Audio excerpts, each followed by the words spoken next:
So you're not a 10. And before you jump down my throat and saying, "Hey, you got to get to know me. If, if you saw me in person, you might think otherwise." No, we understand what we mean by that, right? 10 is perfect. 10 is idyllic. 10 is, you know, impossible.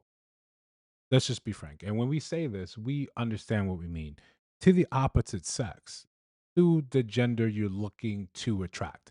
Perfect. So while we talk about hypocrisy of it, the hypocrisy lies in how often we'll see women rating themselves a 10, right? You don't really see guys doing it. Guys tend to rate themselves down. I'd rate myself a 6, right? But when women say it, they're not just talking physical. Most of the time, they're talking about how they personally feel about themselves. But I think they know we're talking about the physical because I don't know you. I don't know your personality. But when I first see you and they do all those street interviews, where do you rate yourself? 1 to 10. I'm a 10. I'm 11. I'm a 30 billion. So we know what we're talking about here. I'm not evaluating your self worth. My self worth, I would say, yeah, I'd be that and say I'm a 10. But that's not how if someone came up to me and said, how would you rate yourself? But let this go a little further so you can understand what I'm saying here. Lot of average dudes out here expecting this king treatment from us queens. A lot of guys out here, they are a 6 or 7 at best. Right. So here we go. That's the rating, right? Guys, I need you to pay attention to this because this one may be a little lengthy so we can get through this. By what I'm saying by the hypocrisy. Guys, you're 6 or 7 at best, right? Cool. I fit there. I'm 6 or 7 at best. I'll take it. And they feel like we're supposed, first of all, you're approaching a 10. But you're a 10. By which metric, right? It seems there's never an opportunity for a man to be a 10 in this sort of light. And this is we're gonna keep it the same way how she's saying it. In a way, she's a 10, you're a 6 or a 7, or most of us are 6 and 7s. I would say this is probably more prominent over 45. When you're dating over 45, these men got gout. They got a bad knee. Damn. She is going hard, y'all. They sleep with a CPAP machine. They do.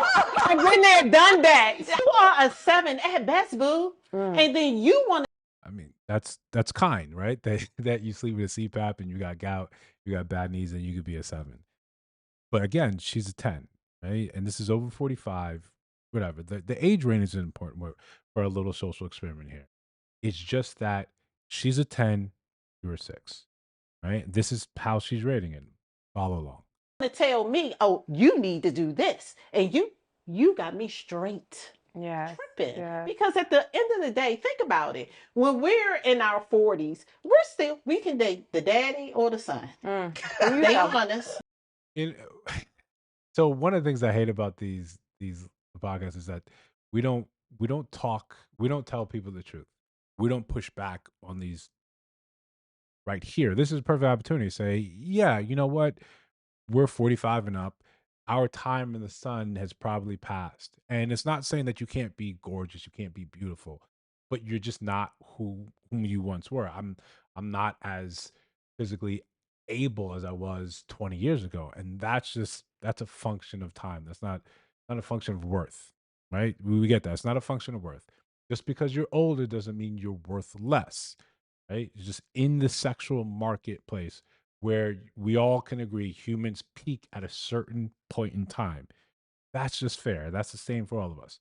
How we determine our worth, how our society determines a man's worth in production, in provision. Yeah, he tends to do better with time. That's why men, are given that sort of grace. We put so much emphasis on women's looks that naturally, with time, as that starts to degrade, we say you're worth less. Again, just from a physical standpoint. So why pick the daddy when we can date the son? Yes. It's a lot. Again, I don't.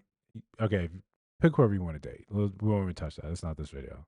I feel like dating over 45, 40, 50, whatever the case may be, is like shopping on a clearance rack. Like, not clearance. yes. Not a clearance rack. It is, right? By then, you should have a healthy understanding that there are smallest subset of the population that's going to be attracted to me for genuine relationships. If you're just looking to have some fun, you can always have some fun. Boy, they dragging us. They dragging us through the Find a mud up in gem, here. the diamond in the rough. You got to find that one piece. It's hard to find. You're a 10, and Again, you're a 10, right? Pay attention to this. We're almost there. you have these men that are 7s, 5s, 4s. It's a Not even a 6, right? Okay, let's get to this point. It would be great if people would stop saying that you don't have the right Right. to consider yourself a 10. You have the right because there's always someone who thinks you're a 15. You have the right to consider yourself a 10, right? But why is that never extended to men? Right? When you're rating men 7, 5s, and 4s, or 6 or 7s, why are you right? It's very easy for you to call yourself a 10, but you never extend that very same thing to men. You were fine degrading these men and saying, this is what is out here. They're not they're terrible. They're 6s, they're 5s, they're worthless, they're average. But you're approaching a queen, you're approaching a 10. Why do we never give that same grace? Why we, I'm talking women. Women, why don't you give men that same grace and said, I'm a 10, and the same way I believe I'm a 10, he's a 10. It's always in a way to prop yourselves up in this sort of way. And if you don't like the rating system, this is just what was used here, right? We can go back and complain about whatever we want. But in terms of trying to find some nuance and equality in how we're dating, especially as we get older, we need to set aside some of this hypocrisy.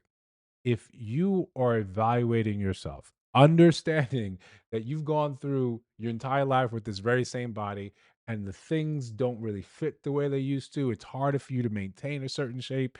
You have to get more clever with makeup, with girdles. It takes effort. Same for men. You know how long it used to take you to get in shape. You know in 3 months you could have been ready for the summer at any moment's notice. Now, now you need a whole intervention. Now you need a whole team. Now you need the power of science, and you need about 9 months, same time to make a baby, for you to show 3 abs. You know that takes time. It's not an insult. It's just the thing, what it is.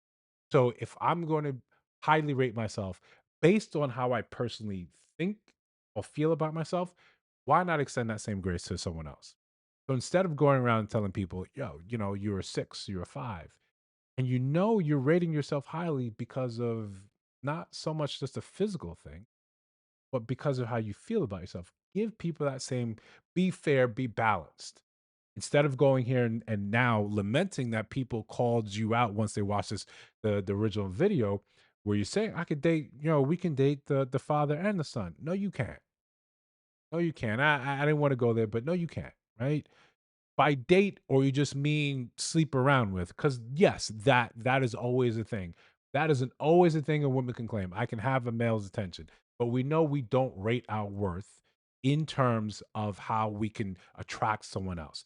That's the worst kind of way. That's we'll find you in these rabbit hole situations of thinking you're worthless or you're worth more because you have men sniffing after you.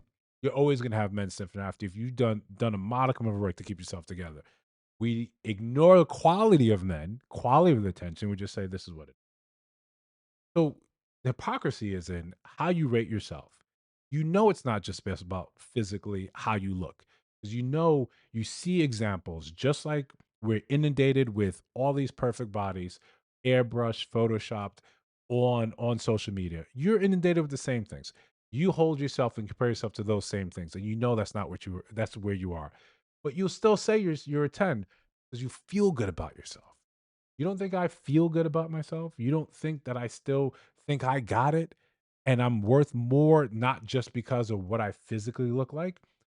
Again, I think this is a story just about extending grace and dropping hypocrisy. If we're going to stick to rating each other and you're going to fine being a 10, then just straight up call everyone 10s. If everyone is special, maybe no one is. And maybe that's what it takes for us to get back to a point where all of us are making sense. Where all of us can relate to each other and say, how do you value yourself? What are the things that you think that are valuable about you that I could appreciate, that you could bring to the another relationship? I think that's better than just saying, well, physically I think I look like this. I may not agree.